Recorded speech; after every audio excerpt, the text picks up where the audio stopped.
तो बेटा हम इस वीडियो में बात करेंगे उन क्वेश्चंस की जो इम्पोर्टेंट है फर्स्ट टर्म के लिए। तो सिर्फ इनमें क्वेश्चंस होंगे और क्वेश्चन से रिलेटेड कॉन्सेप्ट होंगे, तो वो कॉन्सेप्ट्स हम डिस्कस करके फिर क्वेश्चन करेंगे।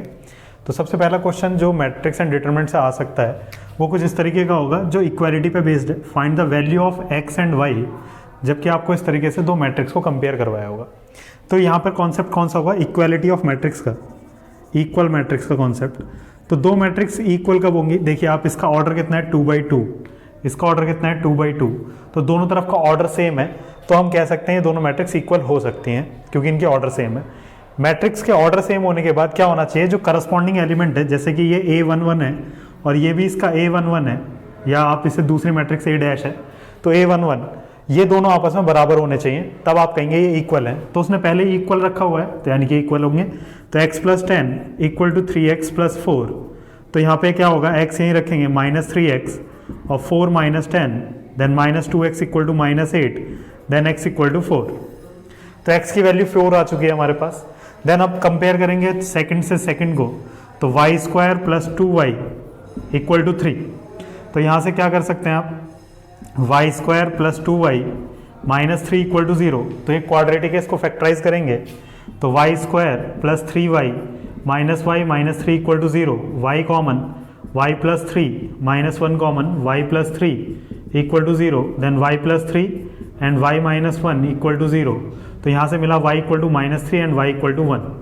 तो अभी प्रॉब्लम क्या है कि यहाँ पर एक और y में रिलेशन दिया हुआ है, तो इसको भी हमें देखना पड़ेगा। तो यहाँ पर क्या करेंगे? -4 = y² - 5y, then y² - 5y, ये 4 उधर जाएगा तो +4 = 0, then y² - 4y -y + 4 = 0, then y common, y -4 and -1 common, y -4 = 0, y -4 common, y -1, तो वहाँ यहाँ से मिला y = 4 एंड y = 1। तो दोनों में कॉमन क्या है? यहाँ से जो हमें इक्वेशन से मिली थी y की वैल्यू, वो मिली थी -3 और 1, यहाँ से मिला है हमें 4 और 1। तो आप दोनों में से कोई एक वैल्यू जो कॉमन है वो ले लेंगे, y = 1। ठीक है, तो इसका आंसर क्या हो जाएगा? x = कितना? 4 और y = 1। ये इसका सॉल्यूशन होगा x एंड y का। तो ये इक्वालिटी पे बेस्ड क्वेश्चन था और ऐसे क्वेश्चन आने के चांस लगभग 99% से ज़्यादा हैं। तो इसको प्रिपेयर करना है। करना क्या है? सिर्फ कंपेयर एलिमेंट से एलिमेंट को, A11 से A11 को, A22 से A12 से A12 को। ठीक है, इस तरीके से आप आंसर निकाल सकते हैं। दूसरा क्वेश्चन हमारा बन सकता है एडिशन और सब्ट्रैक्शन ऑफ मैट्रिक्स के कॉन्सेप्ट पे, जहाँ पर हम मैट्रिक्स को ऐड करते हैं और सब्ट्रैक्ट करते हैं। तो दो मैट्रिक्स को आप ऐड तभी कर सकते हैं, जैसे एक मैट्रिक्स A है, उसका ऑर्डर 2/2 है, कोई दूसरा मैट्रिक्स है 2/2 का, तो आप इन दोनों को ऐड कर सकते हैं और सब्ट्रैक्ट भी कर सकते हैं। अगर एक मैट्रिक्स 2/3 का है और दूसरा मैट्रिक्स 3/2 का है, ये यानी कि ऑर्डर डिफरेंट हो गए। ऑर्डर डिफरेंट होगा तो आप यहाँ पर ऐड नहीं कर पाएंगे। तो किसी भी मैट्रिक्स को ऐड और सब्ट्रैक्ट करने के लिए हमें क्या चाहिए होता है? उनका ऑर्डर सेम चाहिए होता है। तो उस पर बेस्ड जो क्वेश्चन बन सकता है वो कुछ इस तरीके से बन सकता है कि find x and y if x + y matrix जो है वो ये है एंड x - y मैट्रिक्स ये है। तो उसने हमसे x और y मांगा है। तो आप देख सकते हैं कि मैं अगर x + y को x - y में ऐड करूंगा तो y कैंसिल हो जाएगा। तो हम क्या कर सकते हैं? इन दोनों को ऐड कर लेते हैं, add x + y and x - y। तो दोनों को ऐड करेंगे तो देखिए ऑर्डर सेम है, ये भी 2/2 का है, ये भी 2/2 का है, तो दोनों ऐड हो जाएंगे। तो 7025 + 3003, अगर हम इन दोनों को ऐड करें तो ऐड कैसे करते हैं मैट्रिक्स को? तो करस्पॉन्डिंग एलिमेंट्स को ऐड कर देते हैं। A11 में A11 ऐड होगा तो 7 और 3 10, 0 + 0 0, 2 + 0 2, 5 + 3 8, और इधर आप ऐड करेंगे तो देखिए प्लस का x तो 2x हो जाएगा, और y प्लस का और y माइनस का तो ये कैंसिल हो जाएगा तो 2x, then x = 1/2 10 0 2 8, then it implies x = इस 2 से डिवाइड कर दीजिए 5 0 1 4। तो यहाँ पे आप देख सकते हैं जिस 2 से आप डिवाइड कर रहे हैं बाहर, वो सारे एलिमेंट्स को डिवाइड करेगा। तो इस तरीके से ऐड करने से हमें क्या मिला? x मिल गया। उसी तरीके से इनको कर देंगे सब्ट्रैक्ट। अगर सब्ट्रैक्ट करेंगे तो क्या होगा? x + y - x - y, तो सब्ट्रैक्ट करने पे 7025 - 3003, तो यहां से क्या आएगा, देखिए सब्ट्रैक्ट करेंगे तो माइनस अंदर जाएगा, तो x plus y minus x plus y, x x cancel हो गया है। और यहां सब्ट्रैक्ट कैसे करेंगे, तो करस्पॉन्डिंग एलिमेंट से करस्पॉन्डिंग एलिमेंट घटाएंगे, 7 minus 3 then 4, 0 minus 0 0, 2 minus 0 2, 5 minus 3 2, तो यहां से क्या होगा, y और y ये 2y हो जाएगा, इक्वल टू 4 0 2 2, 2 से डिवाइड करेंगे तो 1/2, 4 0 2 2, फिर 2 से डिवाइड कर दीजिए तो y कितना आ जाएगा हमारे पास, y आ जाएगा 2 0 1 1, तो ये हमारे पास x आ गया और ये y आ गया। तो ये इक्वालिटी ऑफ मैट्रिक्स प्लस क्या था, addition of matrix and subtraction of matrix पे बेस्ड क्वेश्चन था, तो इसके भी चांस बहुत है आने के, तो इसको भी प्रिपेयर करेंगे। तो दो कॉन्सेप्ट पे हम लोग सवाल देख चुके हैं, पहला कॉन्सेप्ट था हमारा इक्वालिटी ऑफ मैट्रिक्स एंड दूसरा था addition and subtraction of matrix.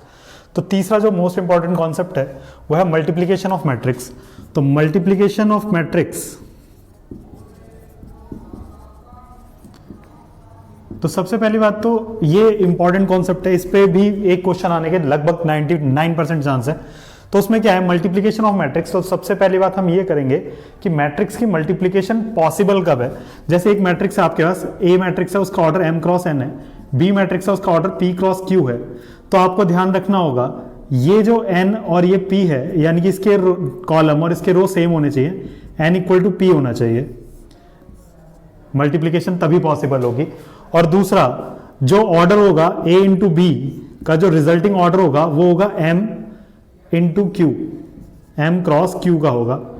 तो ये बात समझने वाली है क्या, कि मल्टीप्लीकेशन पॉसिबल तभी होगी जब ये n और ये p इक्वल होगा, यानी कि इसके कॉलम और इसके रो ये दोनों आपस में इक्वल होंगे, और रिजल्टिंग मैट्रिक्स का ऑर्डर m क्रॉस q का होगा, जो कि ये होगा इसके रो और इसके कॉलम। तो मल्टीप्लीकेशन पे बेस्ड क्वेश्चन देखते हैं हम लोग। वो क्या है, एक a दे रखा है alpha 0 1 1 and b 1 0 5 1, find the value of alpha for which a square equal to b।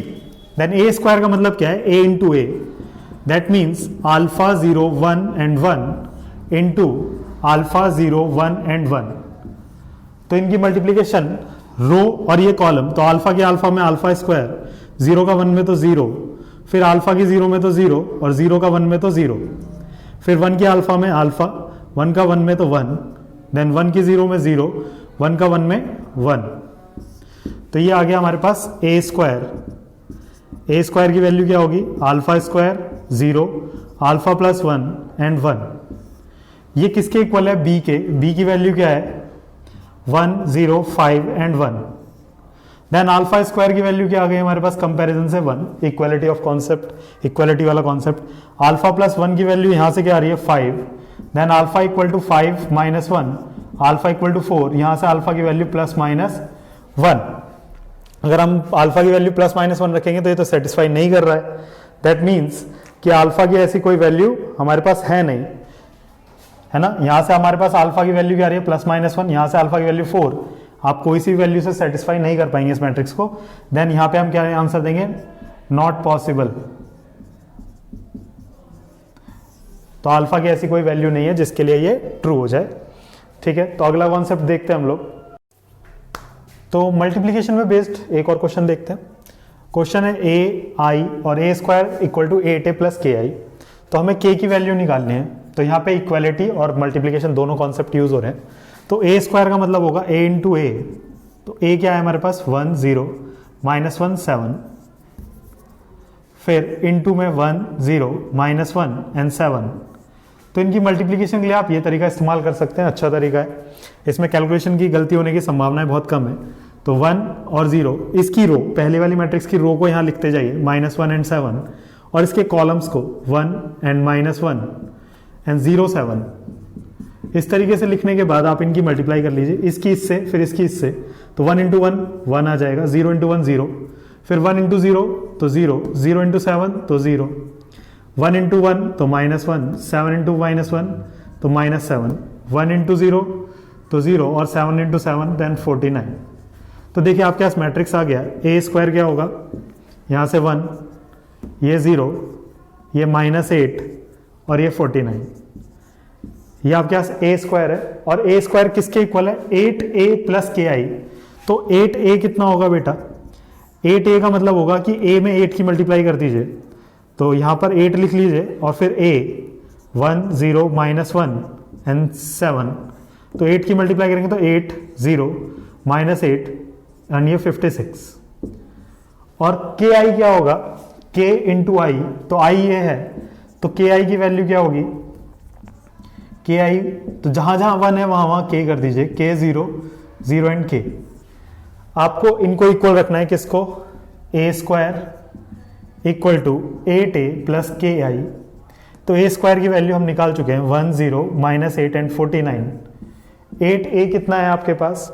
तो 8a है 8 0 minus 8 and 56 and plus k I, तो k 0 0 k।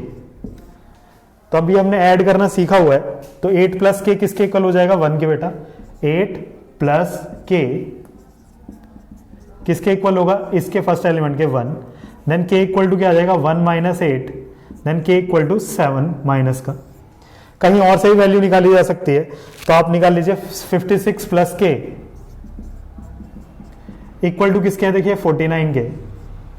तो यहां से k कितना आ जाएगा? 49 minus 56 which is also equal to minus 7। दोनों जगह से k की वैल्यू माइनस 7 आ रही है, देन हमारा आंसर बिल्कुल करेक्ट है। तो ये मल्टीप्लीकेशन का मेथड आप यहाँ से सीख सकते हैं, बहुत अच्छा तरीका है, इसमें कैलकुलेशन की गलती होने के चांसेस कम हो जाते हैं। तो फिर आगे अगले कॉन्सेप्ट पे हम क्वेश्चन देखते हैं, ठीक है। इस फर्स्ट टर्म के पेपर में इस क्वेश्चन के आने के चांसेस बहुत ज़्यादा हैं, क्योंकि इसमें कॉन्सेप्ट बहुत प्यारा है। क्या कॉन्सेप्ट है कि if the matrix A B is zero, यानी कि ए मैट्रिक्स और बी मैट्रिक्स का मल्टीप्लीकेशन जीरो हो चुका है, देन इनमें से कौन सा स्टेटमेंट सही है। तो आप ध्यान से देखिए, पहला स्टेटमेंट क्या कह रहा है? It's not necessary that either A और बी जीरो, यानी कि या तो ए जीरो होगा या बी जीरो होगा, ऐसा जरूरी नहीं है। यानी कि ना तो ए जीरो रहा ना बी जीरो रहा, लेकिन उनका मल्टीप्लीकेशन जीरो हो गया। तो ऑप्शन बी क्या है? ए जीरो या बी जीरो, तो ये गलत है। ऑप्शन सी क्या है? ए जीरो एंड बी जीरो, ये भी गलत है। यहां पर क्या कह रहा है? या तो ए जीरो होगा या बी जीरो होगा, तो ये गलत है। ए भी जीरो बी भी जीरो, ये भी गलत है। All statements are wrong. तो अब ऑप्शन ए और डी है आपके पास। तो अगर ए को आप चेक करें कि जरूरी नहीं है कि ए भी जीरो हो बी भी जीरो हो, तब भी ऐसा हो सकता है कि ए इंटू बी जीरो हो जाए। उसके लिए बहुत अच्छा एग्जांपल ये है आपके पास, A equal to 1 0 0 0 and B equal to 0 0 1 0। Then अगर आप ए इंटू बी कैलकुलेट करते हैं तो 1 की मल्टीप्लाई 0 और फिर 0 की मल्टीप्लाई 1 में तो 0, देन 1 की मल्टीप्लाई 0 और 0 की 0 में 0, देन 0 0 एंड 0। तो आप देख रहे हैं ए इंटू बी नल आ गया, लेकिन ना तो ए नल था ना ही बी नल था, लेकिन फिर भी ए इंटू बी नल मैट्रिक्स है। तो ये इसका ऑप्शन कौन सा सही होगा? ऑप्शन ए करेक्ट होगा कि ए इंटू बी को जीरो होने के लिए जरूरी नहीं है कि ए जीरो हो या बी जीरो हो, दोनों अगर नल मैट्रिक्स नहीं भी होंगे तो भी ये जीरो हो सकते हैं। अगला क्वेश्चन हमारा जो है वो बेस्ड है symmetric and skew symmetric matrix. अगर आपको इसका कॉन्सेप्ट देखना हो तो उसके लिए मैं वीडियो डिस्क्रिप्शन लिंक में डाल दूंगा, ठीक है, वहां पे आप इस कॉन्सेप्ट को समझ सकते हैं। यहाँ पर हम बिल्कुल शॉर्ट में समझेंगे कि सिमेट्रिक मैट्रिक्स क्या होता है। अगर ए ट्रांसपोज ए के इक्वल हो गया तो वो सिमेट्रिक है, और अगर ए ट्रांसपोज माइनस ए के इक्वल होगा तो वो स्क्यू सिमेट्रिक है। और ट्रांसपोज भी मैंने उसी वीडियो में समझा रखा है, तो आप उसका कॉन्सेप्ट पहले देख लीजिए। 7-8 मिनट का वीडियो है, तो आराम से देख लेंगे तो आपको समझ आ जाएगा। तो उसके लिए क्या करना है, अब हमें यहाँ क्वेश्चन दिया है, ये मोस्ट इंपॉर्टेंट क्वेश्चन है ये भी, ठीक है। मैं सिर्फ क्वेश्चन समझा रहा हूँ, ऑप्शन वाले क्वेश्चन नहीं रखे मैंने ऑब्जेक्टिव, लेकिन क्वेश्चन ऐसा ही आएगा, पूछेगा ए प्लस बी क्या हो सकता है, सिमेट्रिक या स्क्यू सिमेट्रिक। तो उसके लिए क्या है, पहले ही गिवन है कि A and B are symmetric matrix. अगर ए और बी सिमेट्रिक मैट्रिक्स है तो गिवन क्या है, गिवन है कि ए ट्रांसपोज ए के इक्वल है और बी ट्रांसपोज बी के इक्वल है। ये हमको गिवन है इस स्टेटमेंट के साथ कि ए और बी सिमेट्रिक मैट्रिक्स है of the same order, then show that A plus B. मुझे अब ए प्लस बी पे कमेंट करना है कि ए प्लस बी कैसा होगा, सिमेट्रिक होगा या स्क्यू सिमेट्रिक होगा। तो उसके लिए आप याद रखिए कि दो मैट्रिक्स को जोड़ने पर भी एक मैट्रिक्स आता है, मैंने माना कि ये Z आ जाएगा। तो मुझे क्या शो करना है कि ये सिमेट्रिक है। तो सिमेट्रिक होने के लिए क्या होना चाहिए कि ए प्लस बी का अगर मैं ट्रांसपोज लूं तो वो ए प्लस बी के इक्वल आ जाए। तो मैं ए प्लस बी का ना लेके मैं Z मान चुका हूं, इसे मैंने मान लिया लेट ये Z के इक्वल है, तो मैं Z ट्रांसपोज कर रहा हूं, तो वो क्या आ जाएगा, ए प्लस बी का ट्रांसपोज फिर Z ट्रांसपोज, तो जब ट्रांसपोज खुलेगा तो ये A transpose plus B transpose ही हो जाएगा। लेकिन गिवन हमें क्या था कि A ट्रांसपोज A के इक्वल है और B ट्रांसपोज B के इक्वल है, तो Z ट्रांसपोज किसके इक्वल आ गया बेटा? Z के। तो हमारी यही स्टेटमेंट तो ट्रू हो गई कि A प्लस बी का ट्रांसपोज A प्लस बी के इक्वल था, यानी कि हम कह सकते हैं कि ये एक सिमेट्रिक मैट्रिक्स है। ये क्या सिमेट्रिक है? मैट्रिक्स है, एक सिमेट्रिक मैट्रिक्स है। फिर दूसरा हमें दिया A B minus B A B minus B A, उसको भी हमने कुछ Z मान लिया, ठीक है। Z माने तो दोनों तरफ ट्रांसपोज लेते हैं, इसको दिखाना है स्क्यू सिमेट्रिक। स्क्यू सिमेट्रिक का मतलब है कि Z ट्रांसपोज माइनस Z के इक्वल आ जाना चाहिए, क्योंकि मैंने इसे Z माना है, पूरा नहीं लिख रहा हूं मैं। तो Z ट्रांसपोज लेंगे तो ये ए बी माइनस बी ए का ट्रांसपोज होगा। फिर ट्रांसपोज अगर खुलेगा तो ये ए बी का ट्रांसपोज माइनस बी ए का ट्रांसपोज हो जाएगा। फिर आप इसको खोलेंगे तो ये उल्टा खुलता है, B transpose into A transpose और minus A transpose into B transpose. लेकिन बी ट्रांसपोज किसके इक्वल है? बी के। ए ट्रांसपोज किसके इक्वल है? ए के। ए ट्रांसपोज ए के और बी ट्रांसपोज बी के। माइनस कॉमन लेंगे तो यहां आ जाएगा ए बी माइनस बी। तो आप देख सकते हैं Z ट्रांसपोज किसके इक्वल आ गया है? ये माइनस तो बाहर है ही और ये Z के इक्वल है, तो Z ट्रांसपोज किसके इक्वल आ गया? माइनस Z के। तो इसी तरीके के क्वेश्चन होंगे, आपको किसी ना किसी मैट्रिक्स पर वो कमेंट करवा रहा होगा, आपको कुछ नहीं करना है, उसको Z मानना है और ट्रांसपोज लेना है, और ट्रांसपोज की प्रॉपर्टी और स्क्यू सिमेट्रिक मैट्रिक्स या जो भी गिवन होगा यहां उसकी प्रॉपर्टी आपको लगानी है। अगर आपको स्क्यू सिमेट्रिक और सिमेट्रिक मैट्रिक्स और ट्रांसपोज के बारे में नहीं पता है तो डिस्क्रिप्शन में एक वीडियो का लिंक दिया हुआ है, उसे जरूर देख लीजिए। आपको एक वीडियो के अंदर 7 से 8 मिनट में ये पूरा टॉपिक क्लियर हो जाएगा कि ये है क्या। और आज का मोस्ट इंपॉर्टेंट क्वेश्चन क्या है? सिंगुलर मैट्रिक्स पे, इस पे क्वेश्चन आना ही आना है। क्या क्वेश्चन है? For what value of x the matrix is singular. तो कौन सी मैट्रिक्स को हम सिंगुलर बोलेंगे? सबसे पहली बात तो यही करी जाएगी। तो सिंगुलर मैट्रिक्स वो मैट्रिक्स होती है जिनका डिटरमिनेंट 0 होता है। अगर आप किसी मैट्रिक्स का डिटरमिनेंट लें और उसकी वैल्यू 0 आ जाए डिटरमिनेंट की, तो आप कहेंगे कि वो सिंगुलर मैट्रिक्स है, सिंगुलर मैट्रिक्स है। और अगर डिटरमिनेंट ऑफ ए 0 नहीं आएगा तो आप बोलेंगे नॉन सिंगुलर मैट्रिक्स है, नॉन सिंगुलर मैट्रिक्स।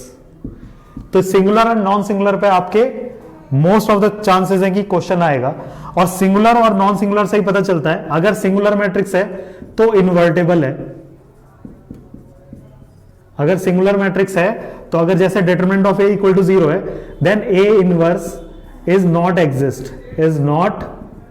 एग्जिस्ट, मतलब नॉन इन्वर्टेबल। अगर डिटरमिनेंट ऑफ ए 0 है तो वो नॉन इन्वर्टेबल होगा सिंगुलर मैट्रिक्स, ठीक है। सिंगुलर मैट्रिक्स इन्वर्टेबल नहीं होता, जबकि नॉन सिंगुलर मैट्रिक्स इन्वर्टेबल होगा। तो दोबारा समझ लीजिए, कोई मैट्रिक्स ए, उसका डिटरमिनेंट अगर 0 हो गया तो वो सिंगुलर होगा, और अगर सिंगुलर है तो वो नॉन इन्वर्टेबल है, यानी कि उसका इनवर्स एग्जिस्ट नहीं करेगा। और डिटरमिनेंट ऑफ ए अगर 0 हो गया, नहीं 0 नहीं है, तो नॉन सिंगुलर मैट्रिक्स है और वो एक इन्वर्टेबल मैट्रिक्स होगा। तो क्वेश्चन क्या है? हमें x की वैल्यू निकालनी है कि ये एक सिंगुलर मैट्रिक्स है। ये गिवन है कि ये सिंगुलर है, तो डिटरमिनेंट ऑफ ए 0 होना चाहिए। तो डिटरमिनेंट ऑफ ए निकालेंगे तो कैसे निकालेंगे? 1 को पकड़िए और 1 के रेस्पेक्ट में इसका रो और कॉलम हटा दीजिए, रो और कॉलम, ये कॉलम और ये रो हटा दीजिए, तो बचेगा क्या? ये 2 1 2 -3। देन आपको सेकेंड एलिमेंट माइनस के साइन के साथ लेना होता है, तो जो इसका साइन है वो तो रहेगा ही, माइनस का साइन फॉर्मूले का है। तो फिर इसके रेस्पेक्ट में ये रो और ये कॉलम हट जाएगी, सेकंड रो सेकंड कॉलम, ठीक है। तो क्या बचेगा? 1 1 x -3, 1 1 x -3 एंड +3। तो इसके रेस्पेक्ट में ये जाएगा, तो 1 2 x 2। तो फिर डिटरमिनेंट को खोल दिया